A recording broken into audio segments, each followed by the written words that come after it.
Hi everybody and welcome back to Lost Genre Reddit Stories. Today's main story begins with a prequel post that doesn't have an update, but the main story does have an update. This is just to set up the context for you to know who we're dealing with. Now let's get started.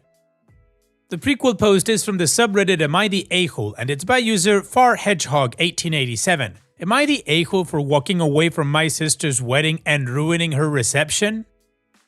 I, 26 female, have two sisters, Shirley, who is 28, and Mary, who is 21. Shirley's getting married, and her naturally bossy and controlling nature has caused a few dramas in all the months of planning. At the beginning, Shirley had 6 bridesmaids, me, Mary, 3 friends, and her sister-in-law. Friend 1 walked away because Shirley wanted us to contribute $300 each for the bachelorette. A few weeks later, her sister-in-law walked away because Shirley wanted the 2 blondes of the group, her and Mary, to go brunette, so that we could all match. All of this stress has caused Shirley to act even more controlling and snappy, especially to our little sister, a very passive person who has always sought her approval. Mary changed her hair color, lost 3 kilos, agreed to look after the guests' children during part of the reception, and got a week off work to help her prepare everything, all because Shirley wanted her to. Finally, the big day came yesterday and Shirley was yelling at everyone during her and makeup. At some point, she caught Mary eating and made a rude comment about that being the reason why she still looks fat in the dress. I must add that Shirley got her a dress 2 sizes smaller than everyone else's. I bit my tongue and tried to understand that she was just under a lot of stress and not to ruin her one special day. I took Mary and went to do our makeup in another room until our sister calmed down, which caused some drama, but Shirley got over it quickly. The biggest drama happened during the reception. Mary thought she was supposed to watch the children during the speeches, cutting the cake, and first dances, to make sure no child ruined the footage of those moments. But before any of that could happen, I found Shirley yelling in Mary's face in the back of the venue. Apparently, there was some essential footage Shirley wanted to get at the beginning of the ceremony, and it was now ruined because Mary was somewhere else. I intervened. Shirley started yelling at me and I yelled back. She said we were ruining her wedding, and I told her that we would do better on her next one. Eventually, Mary, who had had a few drinks, threw up from the stress. Needless to say, Shirley got even angrier. I could take the yelling, but when she grabbed Mary's arm, I reached my breaking point and finally walked out, taking Mary with me. We missed about 70% of the reception, leaving Shirley without a maid of honor speech and without babysitting. Word got around and some people told me that everyone was talking about it and speculating what happened. Mary didn't want to leave and she is feeling really bad that Shirley is not talking to us yet.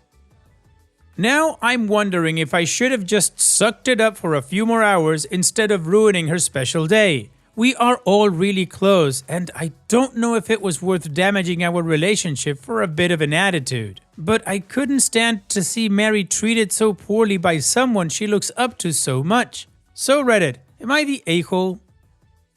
Well, of course the community deemed OP to not be the a-hole. Now, this whole wedding drama thing was 2 years ago. So now, let's move on with the main story. This post is from the subreddit Relationship Advice and it's from the same user, of course. My 28 female sister, 30 female, will use our other sister, 22 female, as a surrogate, and I don't know what to do.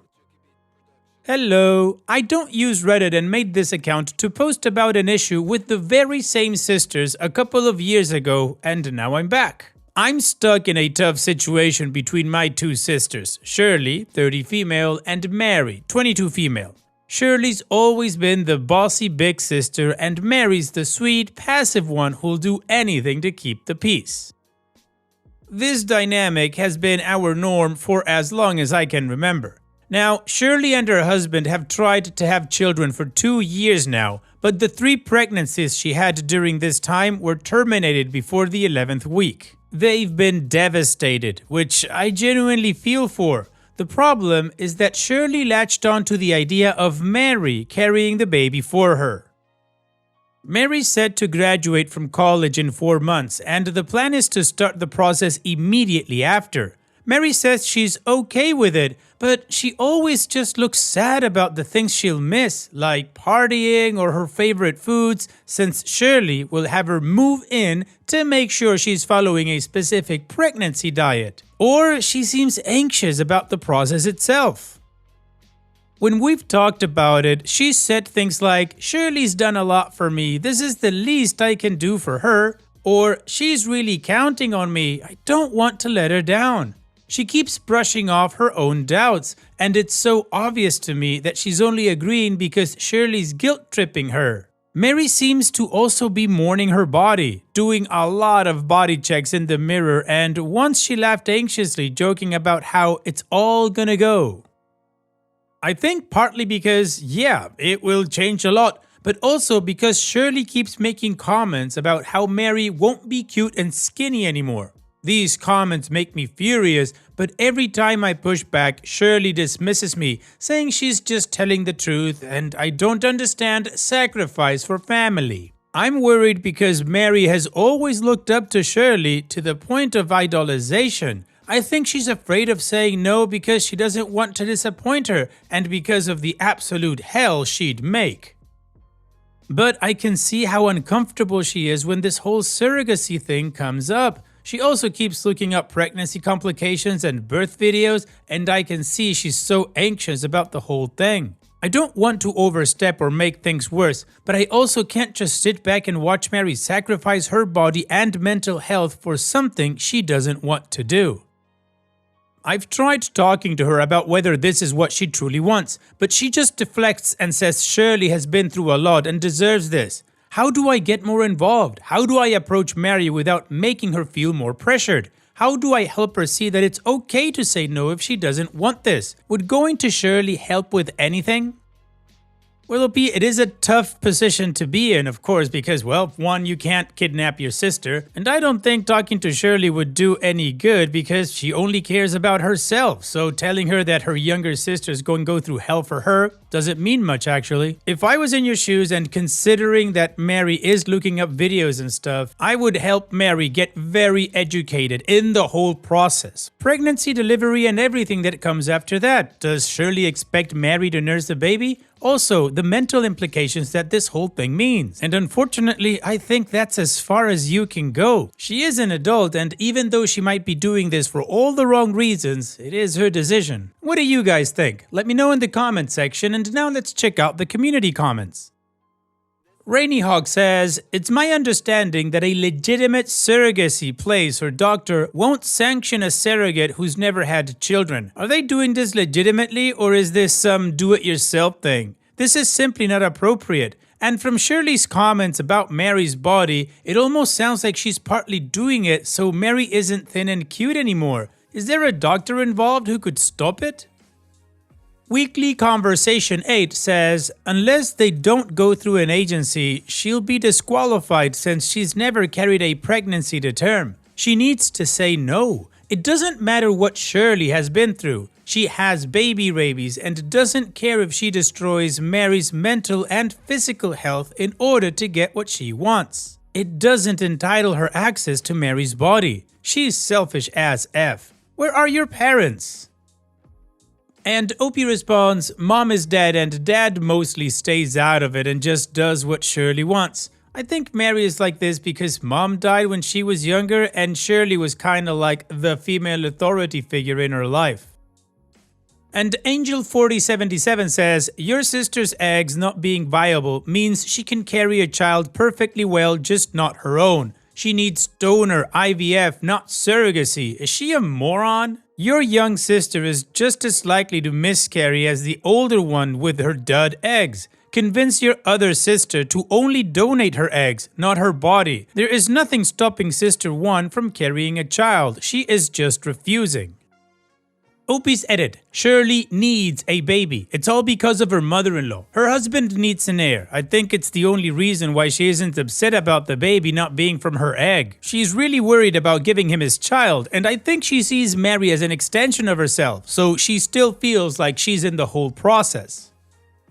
Also, they didn't go to a clinic with Mary specifically yet, but I'm afraid that won't be enough to get her an easy way out. They had to have some treatment exams where, from what I understood, only about 20% of Shirley's eggs were good for use. They've had talks about how if the pregnancy has risks because of her eggs, she's open to having a kid not of her own, as she puts it. That's one of the reasons why she wants Mary, because if she needs the eggs, it's the closest DNA she has to her own. So when they find out a clinic won't do it, I think they'll just spend a few months getting used to the idea of do it yourself, and then do it.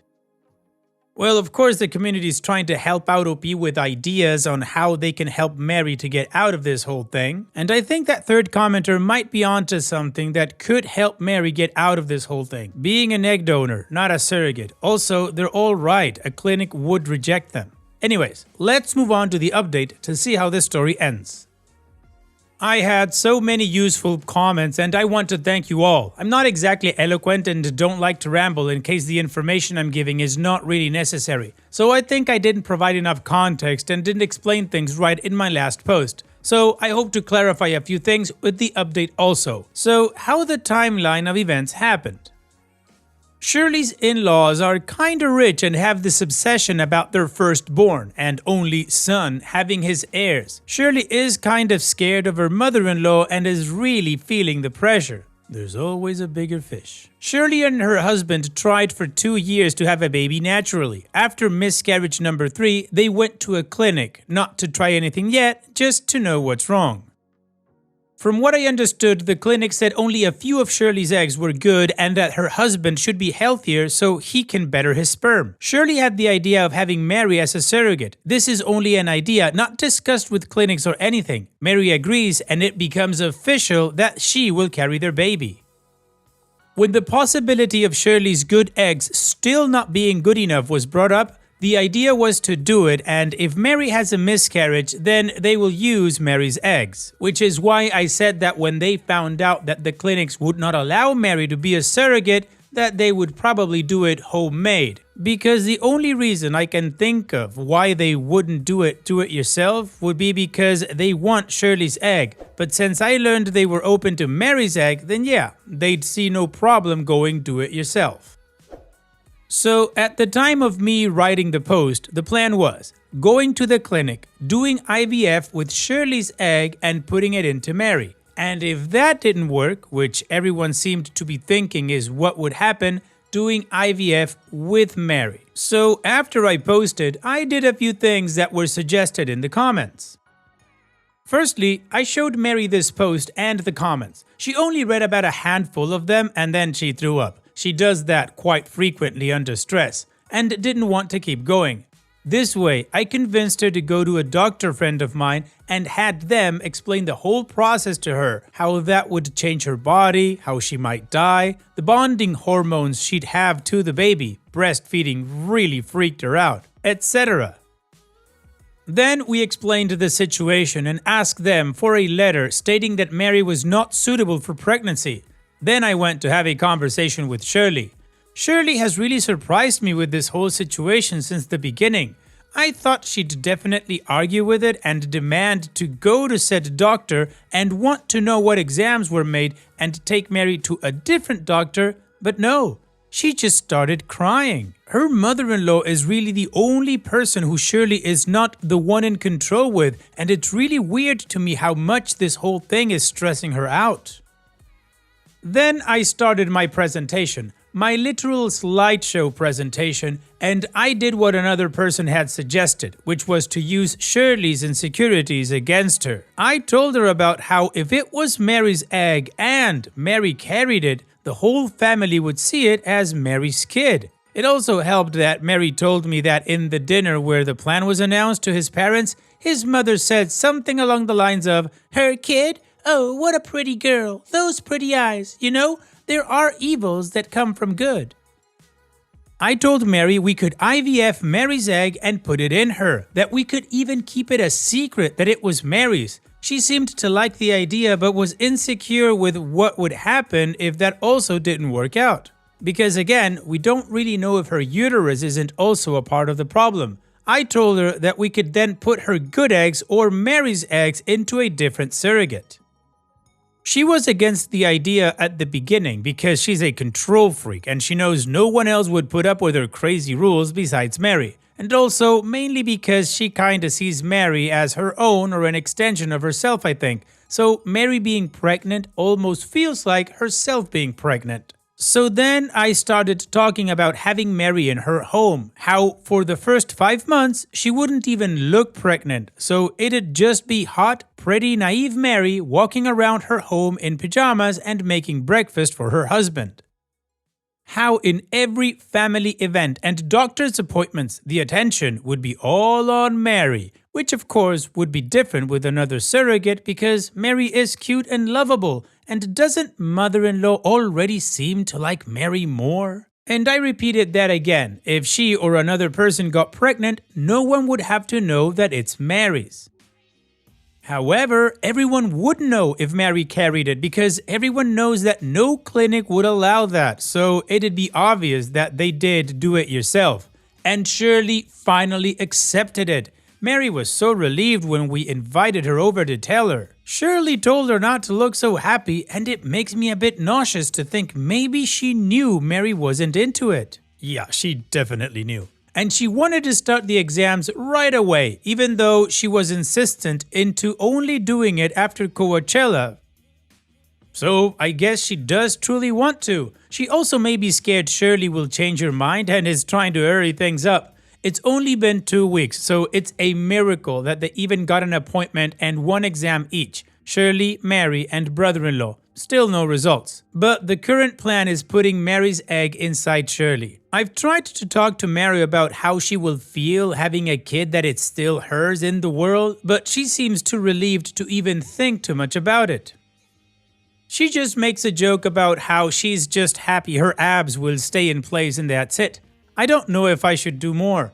Thank you to everyone who commented, and I really hope I won't ever have to use this account again. Lol. Well, Opie, I don't know if it's a positive or happy update, but at least Mary's out of being a surrogate. Hopefully things work out for Shirley and Mary can stay safe. So on that note, here's wishing you all the best in the future, Opie. Thanks so much for sharing and take care. And now let's finish this video with a mood booster post. This post is from the subreddit Malicious Compliance, and it's by user Annual Antics. Delete the legacy knowledge department? Okay. A former employer has decided to shoot themselves in the foot with a bazooka. I thought I'd share it here so you can laugh at them too. In a nutshell, a business built its own in-house software which is designed to cover all aspects of the business. From invoicing, tracking stock, creating reports, semi-automating direct debit billing, and virtually everything else, 1,000 sub-areas. As such, the business ended up with 3 IT departments. One was more hardware issues and basic IT issues. There was the medium IT department who could fix small issues within specific sub-areas of the software, and the legacy team who worked on the rawest base level of the software and had kept it functioning for over 20 years. In an effort to cut costs, the senior management decided that the legacy team were no longer required as they were creating a whole new software anyway and would be ditching the old one within a year or so. In doing so, they also insisted that the large office they occupied was completely emptied.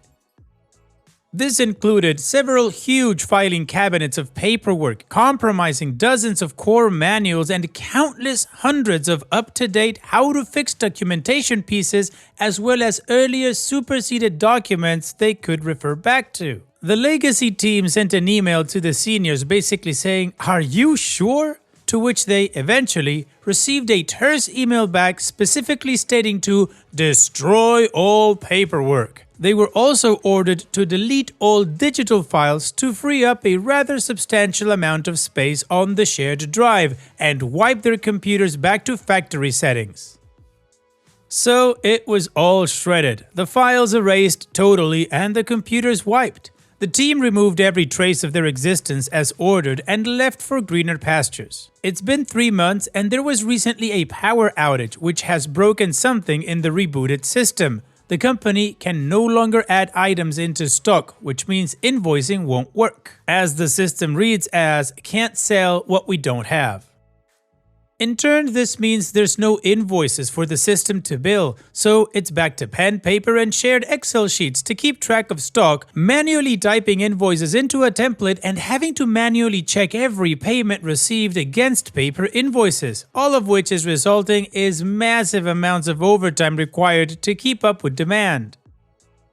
The company has reached out to the legacy team, but they've said without the manuals they were ordered to destroy or erase, they're not sure how to fix it. The new system is still at least a year out. On the positive side, 2 of the senior managers have a nice large office to share and sit in. Wow, if only foresight was a skill people could develop. Oh wait, it actually is. I guess they learned a lesson, didn't they? Thanks for sharing, OP. And that's it for today's video. Thank you so much for taking the time to watch it. Now, if you've gotten to this point in the video, I assume that you like these stories that I'm reading out. So here are a couple more that you might enjoy. And if you don't have any time to watch another story right now, save it for later. And also, don't forget to hit that subscribe button.